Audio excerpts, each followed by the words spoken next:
is really exciting because everyone got to do their own science fair, and like we can use our creativity and thinking on this science, and we can create our own science fair. In conclusion, our hypothesis is wrong because people can like affect the air quality, but there's also other factors like infrastructures, factories, construction sites, and like vehicles like cars and motorcycles, which can also affect the air quality. So this is our project on osmosis. So we explain how osmosis happens in potatoes, and we use potatoes as our experiment. We soak it in the solution that has up to 5 grams of salt. And our result is that the potato with a higher concentration of salt will be shorter than the one that is a pure water because there's more water potential in potato than water.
So today we're at the KMIDS Science Fair.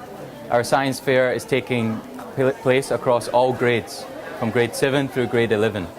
Students are doing experiments in physical science, earth science and life science. And the students have to follow the scientific method. So that involves coming up with a purpose and a prediction, and then testing that prediction by generating data and drawing conclusions from it. So we can visit one of the grade 8 projects now.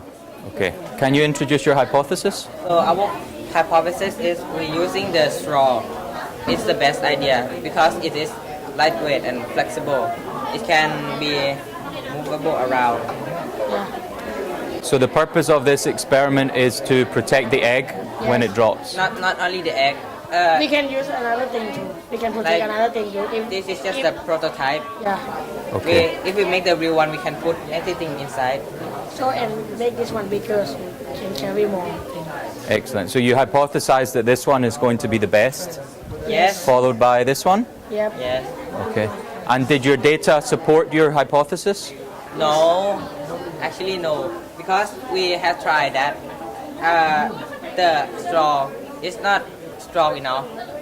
When it hit the ground, it do like this damage a lot. Okay. So I try to put the chopstick inside, and the size is about here to here. This chopstick.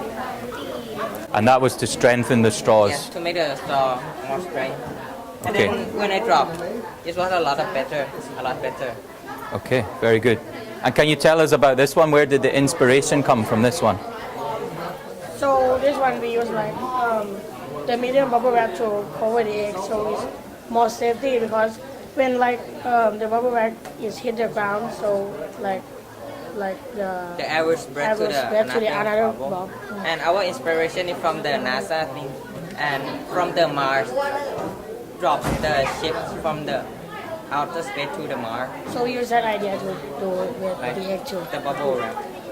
Okay, very good. Thank you very much.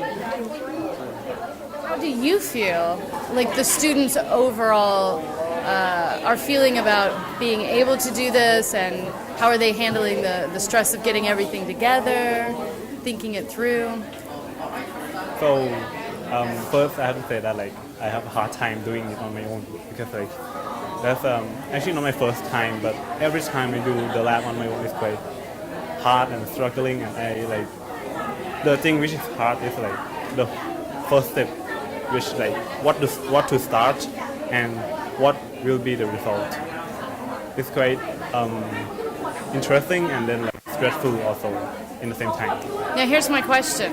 When you're finished, does that challenge, because this is intended to be a challenge, does that challenge, that thing that was hard, do you feel like on the other side you overcame that and you feel more confident in your abilities to do this in the future? Yeah. So when I finish the lab, this lab project, like first thing which I feel is like I have to do it better next year. Right. So I feel that like this year is not the best which I can do. I can do more than this which I can think of it. So do you feel more confident about next year? Yes, I feel more confident. It's in the way that like I have on my path, like I know the way to go which way. Right? Excellent. So like I know when like next year, so I know when to start and when to end, and when like how to start. Like I know the pathway. You understand that science is all about learning from your mistakes. So this is absolutely a part of the process, is doing it, making mistakes, and then learning how to do it better next time. Like that's a huge part of the scientific process. So what you've just explained to me is exactly our goal, is to get students to be challenged, to go through it, to recognize what they can do better, and to feel more confident each time that they do it. So the time you get out of high school, you're confident in your abilities to do this.